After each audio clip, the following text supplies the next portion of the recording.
नमस्कार दोस्तों, स्वागत है आपका मेरे YouTube चैनल जीएस प्लैनेट पर। डेली करंट अफेयर्स की सीरीज़ में आज हम 30 अक्टूबर और 31 अक्टूबर की दोनों डेट की महत्वपूर्ण खबरों को देखेंगे, उस पर आधारित प्रश्नों को हल करेंगे। तो वीडियो थोड़ा लंबा हो सकता है, तो वीडियो पर बने रहिएगा, बीच में ना मत छोड़ के चले जाइएगा, नहीं तो क्वेश्चन आपको जो है परेशान करेंगे आगे। तो पहला क्वेश्चन देखते हैं कि भारतीय मूल की अनीता आनंद किस देश की रक्षा मंत्री बनी। Anita Anand an Indian origin has become the defence minister of which country. आपको सही आंसर बताना है, यूएसए, कनाडा, ऑस्ट्रेलिया या इंग्लैंड। इसका सही आंसर क्या होगा? कनाडा। क्या होगा? कनाडा। कनाडा में देखिए ये पहली हिंदू रक्षा मंत्री बनी है। तो देखते हैं न्यूज़, ये देखिए, Indian origin Anita Anand is Canada's new defence minister as PM Trudeau reshuffles cabinet. इसका मतलब जो कनाडा के प्राइम मिनिस्टर हैं पीएम ट्रूडेव, जो कि अभी तीसरा कार्यकाल उन्होंने प्राप्त किया है, उन्होंने क्या किया, अपने कैबिनेट को रीशफल किया। रीशफल का मतलब फेरबदल किया वहाँ पर, और भारतीय मूल की जो ये हिंदू महिला हैं जिनका नाम अनीता आनंद है, इनको जो है डिफेंस मिनिस्टर बनाया। तो ये अब तक का ये अपने आप में ऐतिहासिक है। तो इस तरह से भी प्रश्न बन जाते हैं, कोई भी भारतीय अगर कहीं महत्वपूर्ण पदों पर नियुक्त होता है किसी भी अन्य देश में, स्पेशली बड़े देश में, तो आपके लिए हमेशा एग्जाम में क्वेश्चन बनता है। इसी के साथ कनाडा के बारे में देख लेते हैं। तो नॉर्थ अमेरिका का ये बहुत इंपॉर्टेंट देश है। अगर हम कनाडा की बात करें, ये सेकंड लार्जेस्ट कंट्री है। क्या है ये? सेकंड लार्जेस्ट कंट्री है as per area wise. Area wise का मतलब अगर हम क्षेत्रफल की दृष्टि से बात करें तो ये कनाडा दुनिया की दूसरी सबसे बड़ी कंट्री है। पहली कौन सी कंट्री है? पहले है रशिया, रशिया के बाद ये कनाडा है। इसकी राजधानी क्या है? ओटावा। इसकी राजधानी क्या है? ओटावा। इसके पीएम अभी कौन बने हैं? जस्टिन ट्रूडेव, जो कि अभी लगातार तीसरा कार्यकाल प्राप्त करने वाले कनाडा के पहले प्राइम मिनिस्टर बने हैं। यहाँ की इंपॉर्टेंट लोकेशन की बात करें तो नियाग्रा फॉल, नियाग्रा फॉल जो कि यहाँ पर एग्जैक्टली है दो झीलों के बीच में। यहाँ का मुख्य क्वेश्चन बन जाता है कि कौन से देश में नियाग्रा फॉल उपस्थित है। ठीक है, तो नियाग्रा फॉल कहाँ पर है? कनाडा में है मित्रों। और दूसरी बात, फ्लोरेंस रिवर, फ्लोरेंस रिवर भी कनाडा का एक महत्वपूर्ण रिवर है जो एग्जाम में बन जाता है प्रश्न। क्लियर है? समझ में आ रहा है? उसके अलावा अगली लाइन जो कि बहुत ही ज़्यादा इंपॉर्टेंट फैक्ट है, ज्योग्राफी में पूछी जाती है कनाडा से, कि 49 degree parallel line. 49 degree parallel line, इसे हिंदी में बोलते हैं 49 डिग्री समांतर रेखा। ये सेपरेट्स यूएसए, कनाडा और यूएसए को अलग करती है। देखिए ये वाली रेखा है, एग्जैक्टली दिख रहा है, इसे बोलते हैं 49 डिग्री पैरेलल लाइन, जो कि कनाडा और यूएसए को अलग करती है। एक तरह का ये क्या होता है? लैटिट्यूड होता है। लैटिट्यूड बोले तो अक्षांश रेखा। अक्षांश रेखा क्या होते हैं? पृथ्वी ग्लोब पर खींची जाने वाली जितनी भी क्षैतिज रेखाएं होती हैं, horizontal line drawn on globe is called latitude. तो अगर हम देखें तो जो पृथ्वी पर जितने भी लाइन खींची गई हैं, लगभग 179 लाइन खींची जा सकती है, उनमें से एक है 49 डिग्री, जो कि कनाडा और यूएसए को अलग करती है। क्लियर है? इससे ज़्यादा कनाडा से क्वेश्चन नहीं बनते हैं। ठीक है, सेकंड क्वेश्चन आज का, किसे हाल ही में, क्वेश्चन है, किसे हाल ही में national bank for financing infrastructure and development का चेयरमैन बनाया गया है? ठीक है, who has been appointed the chairman of national bank for financing infrastructure and development. देखिए एक नया बैंक बना है, NABFID। ठीक है, NABFID अभी नया बैंक बनाया गया, जैसे नाबार्ड है, जैसे कि सिडबी है, अलग जो स्पेशलाइज्ड बैंक होते हैं उसी तरह के बनाया गया है। उसके चेयरमैन, पहले चेयरमैन कौन बने हैं? तो इसके चेयरमैन बने केवी कामत जी। कौन बने हैं? केवी कामत जी, जो कि इससे पहले क्या हुआ करते थे, भारत और चीन के द्वारा, भारत, चीन, रशिया जो का जो ग्रुप है, ब्रिक्स, क्या है? ब्रिक्स एक ग्रुप है जिसमें क्या है? ब्राज़ील है, रशिया है, इंडिया है, और इंडिया है, कहाँ गया, हाँ, इंडिया, चाइना और साउथ अफ्रीका। ये 5 देशों का जो एक संगठन है ब्रिक्स, इन्होंने एक बैंक स्थापित किया था 2014 में। उसका नाम क्या था? NDB। क्या? NDB, नेशनल डेवलपमेंट बैंक, 2014 में स्थापित हुआ था ब्रिक्स के द्वारा। इसके जो चेयरमैन बने थे केवी कामत बने थे। कौन बने थे? केवी कामत ये बने थे। देखिए ये हैं केवी कामत जी, हंसता हुआ नूरानी चेहरा इनका।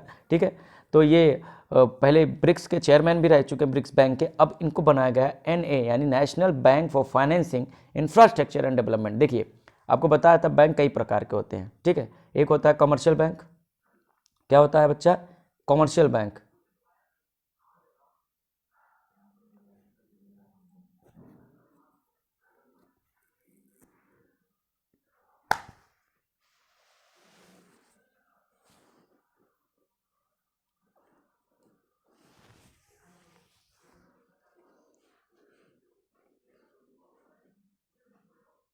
थोड़ा सा वीडियो बीच में ब्रेक हो गया था, ठीक है, अभी री स्टेबल हो गया है, टेंशन मत लीजिए, ठीक है। I am sorry for the inconvenience.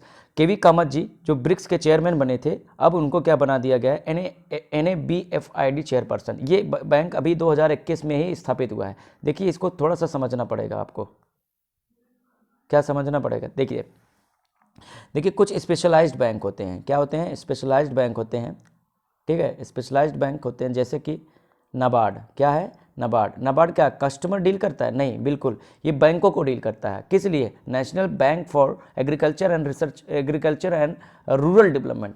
तो ग्रामीण विकास के लिए और खेती के लिए आपको बैंक लोन देता है बैंकों को। फिर इसी तरह का है सिडबी। क्या है, सिडबी।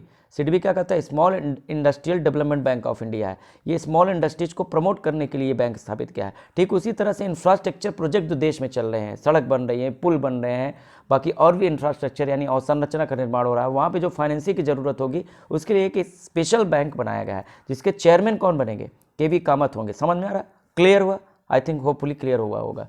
अगला क्वेश्चन, तीसरा, 18वें एशियान देशों के सम्मेलन की अध्यक्षता किस देश ने की है। Which country chaired the 18th ASEAN conference, Indonesia, Brunei, Myanmar या थाईलैंड। इसका सही आंसर क्या है, ब्रुनेई। क्या है सही आंसर, ब्रुनेई। आज देखते हैं न्यूज़। प्राइम मिनिस्टर ने संबोधित किया था PM Narendra Modi to attend 18th ASEAN India summit virtually. ठीक है, इन्होंने अटेंड किया। एशियन का फुल फॉर्म क्या होता है बेटा, एसोसिएशन। क्या है, association for south east nation. ठीक है, इसे दक्षेश भी बोलते हैं, दक्षेश नहीं सॉरी क्या बोलते हैं, दक्षिण पूर्वी एशियाई देशों का संगठन, दक्षिण पूर्वी एशियाई देशों का संगठन। इस संगठन में देखिए कौन कौन से देश हैं, देखिए यहाँ पर आपको मिल रहा होगा। तो ये दक्षिण पूर्वी एशिया जो हमारा साउथ ईस्ट एशिया, उसमें 10 देश हैं। टोटल कितने देश हैं, 10। कौन कौन से, म्यांमार, ये देखिए म्यांमार, उसके बाद आपका थाईलैंड है, देखिए ये ग्रीन वाला, उसके बाद क्या है, कंबोडिया है ये वाला, फिर उसके बाद क्या है, लाओस है, ठीक है, उसके बाद है वियतनाम है, फिर यहाँ पर क्या है, ये वाला मलेशिया है, और कहाँ गए, नहीं तो थाईलैंड है ये ग्रीन वाला, ये मलेशिया है, ये आपका इंडोनेशिया है, और यहाँ छोटा सा सिंगापुर है। ठीक है, उसके अलावा एक ब्रुनेई है, ये देखिए ये रहा ब्रुनेई। यहीं पर इसका सम्मेलन इसी ने इसकी अध्यक्षता की है। तो बीच में क्या होता है, जितने ये 10 के 10 देश, अच्छा एक और देश है फिलीपींस, तो कुल मिला के 10 देश हैं। ये 10 के 10 देश याद रखिएगा बच्चा, एग्जाम में पूछ लेता है निम्नलिखित में से कौन सा देश एशियान का सदस्य है या नहीं है। तो वहाँ पर ये 10 देश याद रखिएगा, Myanmar, Thailand, Cambodia, Vietnam, Malaysia, Indonesia, Brunei और यहाँ पर फिलीपींस। ठीक है, इतने देश हैं, समझ में आ रहा है। तो अभी कहाँ हुआ सम्मेलन, ये ब्रुनेई में हुआ है। कहाँ पे हुआ है, ब्रुनेई। ऐसा क्यों, क्योंकि इनका जो है सम्मेलन बीच बीच में होता रहता है, कभी म्यांमार में, कभी थाईलैंड में, तो अलग अलग देशों में रोटेशन वाइज में होता रहता है। क्लियर है। तो इस बार 18वां एशियान इंडिया का मतलब समझ रहे हो, एशियान का जो सम्मेलन होता है उसमें इंडिया को भी फॉर्मली इन्वाइट किया जाता है। ठीक है, और इस तरह से वो सम्मेलन क्या कहलाता है, एशियान इंडिया सम्मेलन। और ये 18वां सम्मेलन था जिसे प्राइम मिनिस्टर ने संबोधित किया। इसमें उन्होंने एशियान और इंडिया के जो बढ़ते रिश्ते हैं, जो बेहतर रिश्ते हैं, उसको और कैसे मजबूत किया जाए, ऐसे और किसे सकारात्मक तरीके से यूटिलाइज किया जाए, इस पर उन्होंने चर्चा की। क्लियर है, समझ में आ रहा है। तो ये एशियान देश कब स्थापित हुआ है ये भी देख लेते हैं। तो एशियान देश बेटा स्थापित हुआ था कहाँ पर, यहीं पर लिखा हुआ 1967 पे। कब हुआ था, 1967 में स्थापित हुआ था। और इसका हेडक्वार्टर कहाँ है, इसका हेडक्वार्टर है यहाँ पे देखिए जकार्ता में, इंडोनेशिया, जकार्ता इंडोनेशिया की राजधानी है, वहाँ पर स्थापित हुआ था। और 1967 में इसकी स्थापना हुई थी। Association of south east Asian nation, 10 देश हैं। कितने देश हैं, 10 देश। क्लियर है। हाँ, आगे बढ़ते हैं। चौथा क्वेश्चन आज का कि प्रधानमंत्री आर्थिक सलाहकार परिषद का अध्यक्ष किससे बनाया गया है। देखिए बहुत ही इंपॉर्टेंट काउंसिल होती है।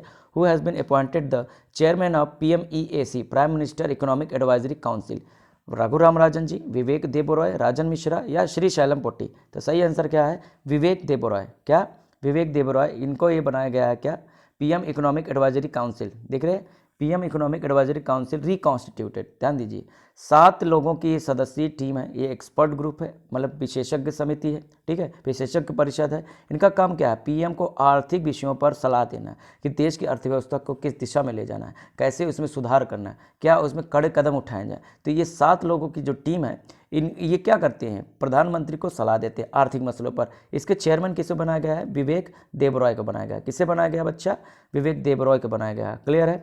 यहाँ पे देखिए ये रहे, ये विवेक देबरॉय है, ठीक है।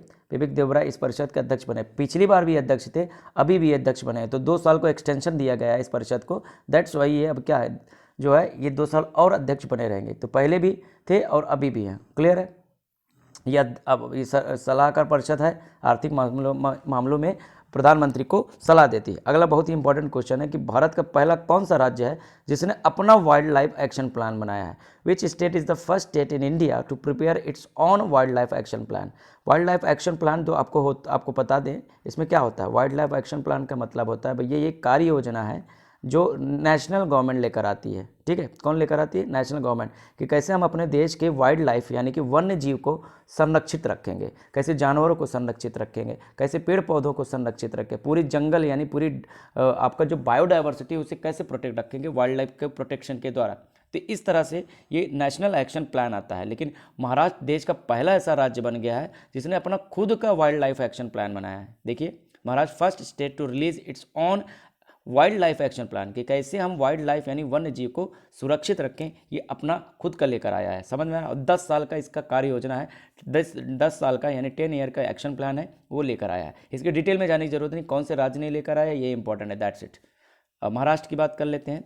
तो महाराष्ट्र ये देखिए, ये अगर हम बात करें भारत के अंदर तीसरा सबसे बड़ा राज्य है, 3rd लार्जेस्ट स्टेट है। पहले पे राजस्थान, दूसरे मध्य प्रदेश और तीसरा महाराष्ट्र एरिया वाइज। और अगर पॉपुलेशन वाइज की बात करें तो महाराष्ट्र सेकंड हाईएस्ट पॉपुलेशन है आफ्टर यूपी। तो इसकी स्थापना कब हुई थी बेटा? ये पहले बम्बई प्रांत हुआ करता था, फिर बम्बई और गुजरात को अलग कर दिया गया, गुजरात इधर चला गया और महाराष्ट्र इधर आ गया, मराठी स्पीकिंग। तो 1960 में इसकी पुनर्गठन हुआ था। इसके सीएम इस समय कौन है? उद्धव ठाकरे जी। इसके गवर्नर कौन है? BS कोश्यारी जी। और यहाँ की कैपिटल आपको पता है मुंबई, मेरी जान मुंबई है, ठीक है। नेशनल पार्क यहाँ बहुत सारे हैं, Sanjay Gandhi national park, Chandauli national park, Navjivan national park, 3 प्रमुख नेशनल पार्क हैं। इसके अलावा ढेर सारे वर्ल्ड हेरिटेज साइट है यहाँ पे। अजंता, क्या है? अजंता की गुफा, एलोरा की गुफा, एलिफेंटा की गुफा, छत्रपति शिवाजी टर्मिनल जो कि रेलवे स्टेशन है, भारत का सबसे पहला बड़ा रेलवे स्टेशन था, इसलिए इसे वर्ल्ड हेरिटेज साइट में घोषित किया गया। और एक यहाँ पर एक म्यूजियम है, the Victorian and art deco, ये मुंबई में है। ये 4 प्रमुख यहाँ के क्या हैं? 4 नहीं 5 यहाँ के वर्ल्ड हेरिटेज साइट है। यहाँ की फोक डांस की अगर बात करें तो 3 प्रमुख फोक डांस है, एक है तमाशा, दूसरी है लावनी और तीसरी है कोली। ये सब मछुआरों की डांस है। और तमाशा तो ये महाराष्ट्र का फेमस मतलब फोक डांस है, ठीक है। तो महाराष्ट्र के बारे में ये इंपॉर्टेंट था। छठा क्वेश्चन आज का, हाल ही में जारी एक रिपोर्ट के अनुसार जलवायु तकनीक में निवेश के आधार पर भारत की रैंकिंग क्या है? What is the India's ranking in investment into climate technology as per a report issued recently. मतलब क्या है ये? देखिए क्या होता है, क्लाइमेट चेंज हो रहा है, आपको पता है, जलवायु परिवर्तन हो रहा है। इस जलवायु परिवर्तन से क्या हो रहा है? टेम्परेचर, जो एनुअल टेम्परेचर है वो बढ़ रहा है। और टेम्परेचर बढ़ने की वजह से क्या होता है? जो आपका सी लेवल है, सी लेवल का मतलब समझ रहे हैं, ओशन का जो जल स्तर है वो बढ़ रहा है। ओशन का जल स्तर बढ़ रहा है तो जितने द्वीपीय देश हैं, द्वीपीय देश समझ रहे हैं, आइलैंड नेशन है, उनका अस्तित्व तो खतरे में आ गया क्योंकि वो डूब जाएंगे और दुनिया भर के वाइल्ड लाइफ के लिए भी संकट हो जाएगा। तो ये बहुत बड़ी समस्या है, संकट है।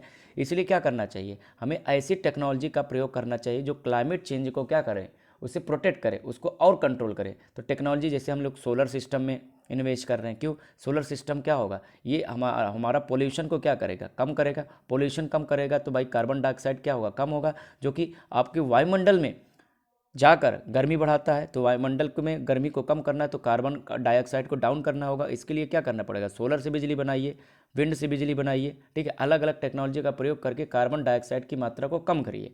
तो उस मामले में भारत की रैंकिंग आपको बताना कि ऐसी कौन कौन सी टेक्नोलॉजी है जिसमें भारत निवेश करता है और उसमें भारत की रैंकिंग कितनी है। तो भारत 9वें रैंक पर है। समझ में आ रहा है?